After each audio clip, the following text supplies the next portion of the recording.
견고하게 하리니 너는 물된 동산 같겠고 물이 끊어지지 아니하는 샘 같을 것이라. 이사야 58장 11절 말씀. 아멘. 우리 태영아부 랩넌트가 이걸 다 외웠어요. 3살짜리가 외웠는데 우리 부모님들이 못 외우시면 안 되겠죠?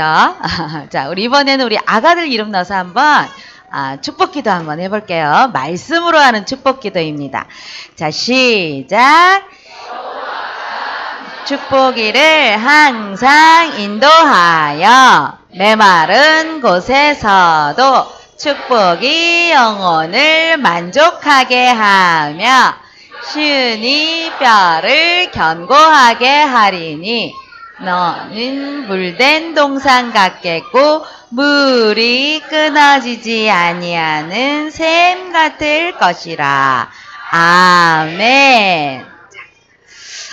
평생에 우리 자녀들 평생에 마르지 않는 은혜가 마르지 않고 또 경제든지 어떤 삶이든지 형통함의 축복을 하나님이 주실 줄 믿으시기를 바랍니다. 그래서 믿음을 가지고 우리 부모님들이 자녀를 위하여서 기도해 주시는 것이 굉장히 중요하죠. 세상에 많은 사람들은 복을 원합니다. 많은 사람들이 복 받기를 원하죠. 특히나 우리 한국 사람들이 복 받는 일이라면 물불을 안 가리고 뭐든지 다 하는 그런 또 민족입니다. 복을 받기 위해서 돌에도 절하고 나무에도 절하고 불을 섬기기도 하고 또 바다신을 섬기기도 하는 등 많은 사람들이 그런 만물을 자연의 만물들을 신으로 섬기기도 합니다. 중요한 것은 만물의 주인이 누구인가 모르고 그 만물을 우상으로 섬기기도 하죠. 그래서 아무리 이런 자연의 이 우상을 많이 섬겨도 그 만물의 주인이신 하나님을 모르면 결국은 실패 인생이 될 수밖에 없다는 것입니다. 우리 자녀도 어린 시절부터 태에서부터 인생을 시작하는 가장 그 첫 출발에서 창조주의 하나님이 함께 하시는 비밀을 알도록 우리 귀한 자녀들을 양육할 때에 참 축복의 인생이 될 수밖에 없을 것입니다. 신학자 토마스 왓슨 목사님은 이런 말씀을 하셨습니다. 하나님이 우리에게 주신 3가지 보석이 있는데 그 보석이 뭐냐 하면 창조주 하나님의 그 능력, 창조의 능력을 우리에게 선물로 주셨고 성자 예수님의 그 십자가의 피를 우리에게 선물로 주셨고 이제는 성령 하나님의 그 은혜를 우리에게 보석으로 선물로 주셨다. 이 말씀을 하셨습니다. 그래서 태아 시간표, 영아 시간표에 우리가 다른 것 많이 가르칠 것이 있지만 가장 기본적으로 가르쳐야 될 것, 창조의 능력으로 함께 하시는 그 하나님을 십자가의 예수님이 구원의 은혜를 베풀어 주셨다는 그 십자가 사랑을 가르쳐야 되고 지금 성령의 하나님이 우리 자녀들과 함께 한다는 그 사실을 우리는 부지런히 가르쳐야 될 것입니다. 그래서 우리 자녀 평생에 살아가는 날 동안에 늘 이 하나님이 함께 하신다는 것만 깨닫는다면 우리 자녀들은 어디를 가든지 무엇을 하든지 늘 하나님만 의지하면서 승리하는 그런 믿음의 자녀가 된다는 것을 믿으시기를 바랍니다. 그래서 오늘도 우리 태영아부 예배의 자리는 어떤 자리냐?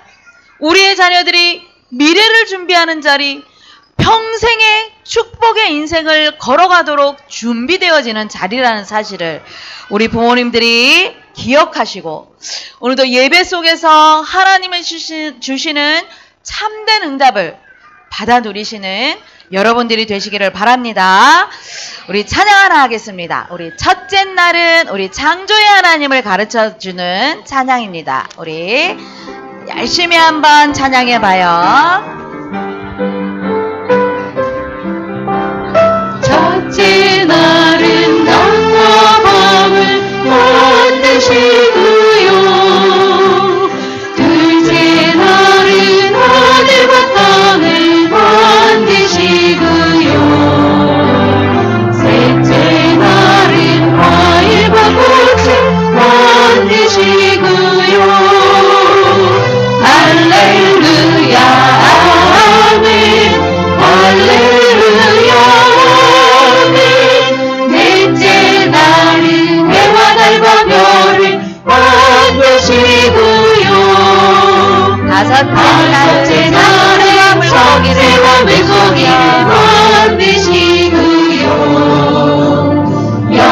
번째 날은 먹기와 사람을 만드시고요. 할렐루야 아멘. 할렐루야 아멘. 할렐루야 아멘. 일곱째 날은 주님의 날로 만드시고요. 주의 자녀 복 주시려고 부르셨어요. 부르셨어요. 예수님을 그리스도 살아계신 주. 할렐루야 아멘. 할렐루야 아멘. 아멘. 자, 우리 자녀를 가장 축복 인생이 되도록 우리가 양육하기 위하여서 첫 번째로 우리는 참 복음을 누리는 삶이 되도록 우리 자녀들을 가르쳐야 될 것입니다.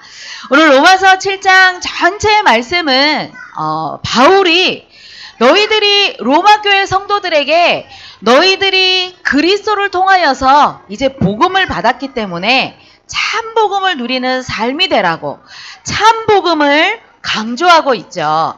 그런데 참 복음의 축복을 누리지 못하기 때문에 삶에서 그 걸림돌이 뭐냐 하면 바로 로마 교회 성도들이 깊이 뿌리 내려져 있던 그 유대 사상, 율법주의가 깊이 뿌리가 내려졌기 때문에 그리스도를 통하여서 복음을 받았지만 참 축복을, 복음의 축복을 누리지 못하고 있는 것이죠.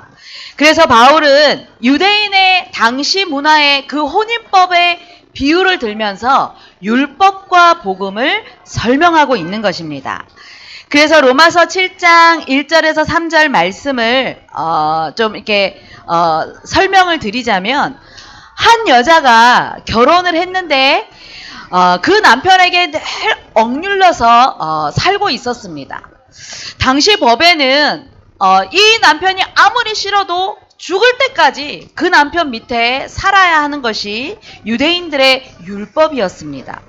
그런데 그 남편이 죽으면 이제는 법적으로 그 남편과 아무 상관이 없기 때문에 자유의 몸이 되어서 다른 사람과 결혼을 해도 법적으로 아무 문제가 없다.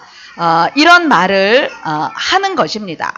그래서 과거 율법 아래 있었던 두려움과 그런 불안한 삶에서 빨리 청산하고 이제는 예수 그리스도로 참복음 인생을 누리라고 말씀을 주고 있는 것이죠.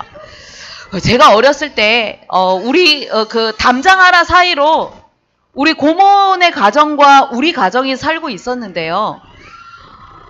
그 고모부가 어린 마음에도 그 고모부가 얼마나 무서웠는지, 그리고 그 고모부의 그 고질적인 병이 뭐였냐 하면 술을 마셨다 하면 아이들도 때리고 아내도 때리고, 그래서 우리 고모의 고모부 살아계실 평생 동안에 잠을 한번 다리를 뻗고 자본 적이 없는 그런 두려움과 불안함의 연속의 그 가정 생활을 하는 것을 제가 목격을 하였습니다. 우리 고모네 아이들도 제 또래 아이들이 있어서 아버지가 술을 먹고 들어온다는 그 소식만 들어도 아이들이 장독대를 타고 담 하나만 넘으면 저희 집이었는데 그 담을 타고 넘어와서 후다다닥 들어와서 벽장 속에 숨으면서 제발 좀 숨겨달라고, 우리 아버지가 나를 찾으면 없다고 하라고, 그러니까 저한테 이제 거짓말을 시키는 것이었습니다. 그래서 어린 마음에도 고모가 너무 불쌍하고 어쩌다가 저런 남편을 만나서 평생을 저렇게 고생을 하고 살까, 어린 마음에도 늘 그 가정이 안타까웠던 그런 상황이 아니었나 싶습니다. 당시 로마 교회에 있었던 그 성도들도 로마 시대에도 아내를 종처럼 부리고 학대하는 것이 비일비재했던 그런 문화를 이제는 바울이 비유를 들어서 복음과 율법의 그 차이점을 설명하고 있는 것이죠. 바울이 무엇을 보았습니까? 이제는 그리스도를 통하여서 신앙생활을 이제는 올바로 해라. 율법에 매인 그런 죄에 매인 신앙생활이 아니라 그리스도로 인하여서 해방되어서 참복음을 누리라고 설명을 하고 있는 것입니다. 율법이란 원래는 하나님의 말씀이죠. 하나님이 이 율법을 언제 주셨습니까?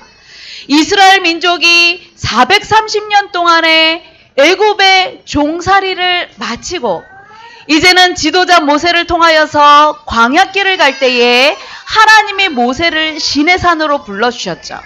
그리고 그 돌비에다가 10가지의 그 계명을 주셨는데 이것이 바로 하나님이 주신 최초의 율법이었습니다.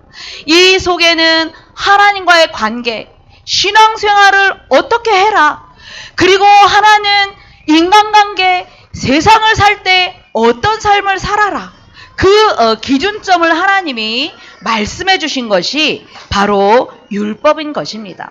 그런데 중요한 것은 이 10가지의 율법이 결코 우리 인생의 모든 문제를 해결하는 구원의 기준이 되지 않는다는 것을 우리는 알아야 되는 것이죠. 애굽의 그 문제도 430년 동안에 묶여 있었던 그 노예 생활의 문제도 행위로 구원을 얻은 것이 아니라 바로 유월절 어린 양의 피를 문설주에 바르는 날, 바로 이 복음으로 말미암아 구원을 받았다는 그것을 설명하고 있는 것입니다. 430년 동안의 노예 인생은 다른 것으로 해방된 것이 아니라 바로 유월절 어린 양의 피를 의미하는 십자가의 그리스도를 통하여서, 그래서 예수님은 율법의 완성자가 되었다고 말씀을 주셨습니다. 마태복음 5장 17절에 내가 율법이나 선지자를 폐하러 온 줄로 생각하지 말라. 폐하러 온 것이 아니요 완전하게 하려 내가 왔다고 예수님이 말씀을 주셨습니다. 모세를 통하여서 돌판에 새겨주신 이 율법서를 이제는 예수님이 오셔서 예수님을 우리 안에 모시기만 하면, 주인으로 모시기만 하면 우리는 완전한 축복을 받을 수 있다는 것이죠. 그래서 최고의 이 축복, 복음을 주셨는데 중요한 것은 이 축복을 삶에서 누리지 못한다는 것, 그것이 바로 문제일 것입니다. 태아와 영아, 특별히 우리 귀한 자녀를 참된 축복의 인생이 되도록 양육하기 위하여서는 우리 부모님들이 삶에서 이 복음을 누리는 것이 굉장히 중요할 것입니다.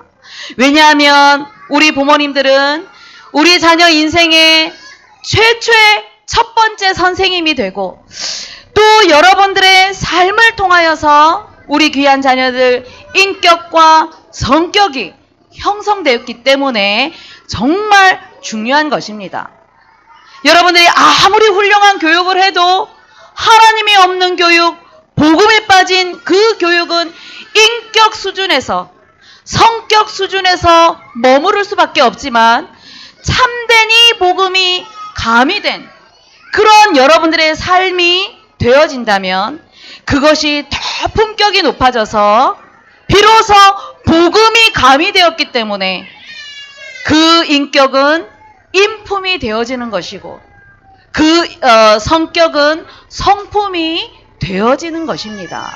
그래서 이 복음을, 참 복음을 누리는 것 너무